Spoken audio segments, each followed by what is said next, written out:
ओम नमो ओंकारेश्वर देवताय नमः. ओम नमः शिवाय. ओम नमः शिवाय. अवधूत चिंतन श्री गुरुदेव दत्त.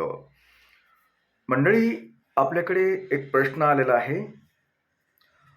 तो प्रश्न असा आहे की महाराज म्हणले, तुमचा व्हिडिओ मी पाहिला, अ, पूर्वजन्मीचं प्रेम. तर माझा एक प्रश्न आहे की माझं एका व्यक्तीवर प्रेम आहे. खूप आमचं व्यवस्थित चालत होतं, बोलणं व्यवस्थित चाललं.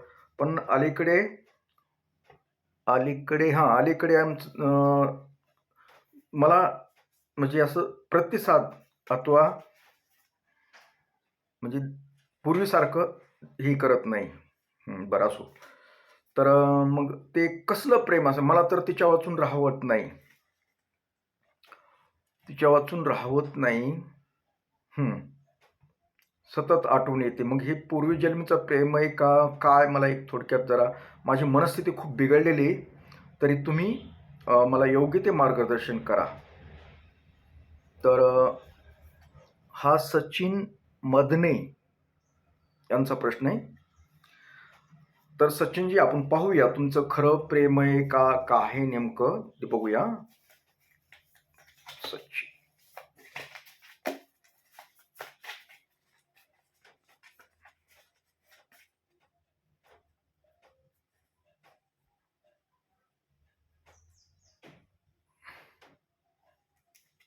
हं.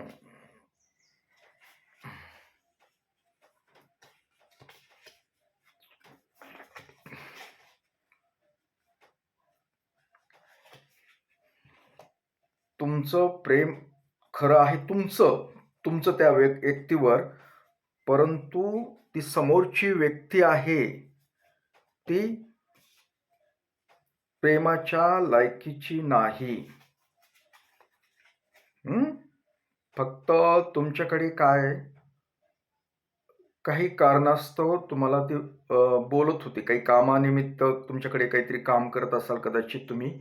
अगर काहीतरी त्याच्यामुळं ते तुम्हाला जास्त बोलत असल्यामुळे सारखं तुम्हाला तसा भास झालेला आहे. तर तुम्ही मनातून प्रेम केलेलं आहे, अगर तुमचं आहे, परंतु समोरच्या व्यक्तीची त्या लायक नाही ती. तर ती असं प्रत्येकालाच कामाच्या निमित्तानं ते वापर करते, पण ती प्रेमाच्या लायक अशी नाही दाखवत ती कुणी. आणि विशेष म्हणजे तिचं प्रेम काय नाही, पण ती बऱ्याचशा लोकांना अशा पद्धतीनं तिनं समजा प्रेमाचं नाटकाच्या ह्याच्यामध्ये प्रेमाचं नाटक करून जवळीक साधलेली फक्त कामानिमित्त. तर मला काय म्हणायचंय तुम्हाला, एकच सांगायचं की हे प्रेम वगैरे पूर्वजन्मीचं वगैरे काही मनात आणू नका. हे काही प्रकार तसा नाही दाखवत. आणि माझ्या माहितीस्तव तुम्ही हा विषय सोडून द्यावा. कारण थोडं हळूहळू तुम्हाला याच्यातून बाहेर पडता येतं. थोडंसं दुर्लक्ष करा. समोरची व्यक्ती जर तुम्हाला प्रतिसाद देत नसेल, तर अशा ह्याच्यामध्ये उगाच मनामध्ये विचार करणं ही योग्य नाही. तुमचं जरी मनात वाटत असेल की मला सारखा विचार येतो, पण काही कालांतराने तो विचार दूर होईल. कारण ते समोरच्या व्यक्तीचंच प्रेम वगैरे काही नाही तुमच्यावर. अजिबात नाही. ते फक्त तुम्हाला कामाच्या काही संदर्भात ते असं गोड बोलत होते. त्याच्यामुळं तुम्हाला तसा भास झालेला आहे. तुम्हाला योग्य चांगली व्यक्ती मिळो अशी मी तुमची प्रार्थना देवाकडे करतो. पण हा विषय बंद करा.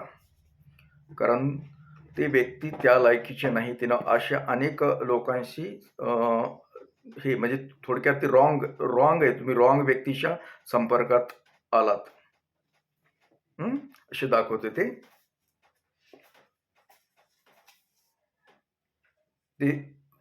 एकदम तिला तुमच्या मनाचं वगैरे काही वाटत नाही. काही नाही. एक टाइमपास म्हणून तुमचा वापर करत होती. आणि म्हणजे तसं आहे त्याचं मन, म्हणजे गांभीर्यानं तुमचं कधीच मनावर घेतलं नाही. तुम्हीच वाटत होतं की माझ्यावर प्रेम आहे वगैरे, पण तिचं प्रेम वगैरे काही नव्हतं, काही नाही असं समजायचं आणि हा विषय इथून पुढे मनामध्ये घ्यायचा नाही. एवढं मी तुम्हाला सांगू इच्छितो. तर असो, प्रश्न केल्याबद्दल खूप खूप धन्यवाद. हं. तर आपलाही अशा संदर्भात काही जर प्रश्न असेल, तर आपण पाहून सांगू शकतो. हं. तर विनाकारण वेळ घालवू नका, विनाकारण टाईमपास करू नका आणि कामावर लक्ष द्या. तुम्ही जे काही काम करत असताल, शिकत असताल, काय असेल ते, तुम्ही काही याच्यावर काही वय वगैरे काही दिलेलं नाही. तुम्ही त्यांचं म्हणजे तुमचं बी ह्याच्यावर काही एवढी माहिती नाही. त्याच्यामुळे मी तुम्हाला इतर काही गोष्टी बोलू शकत नाही. पण तुम्ही जे अभ्यास करत असाल, अगर काम करत असाल, तर त्या कामावर लक्ष द्या. हा विषय इथेच बंद करा. ओम नमः शिवाय.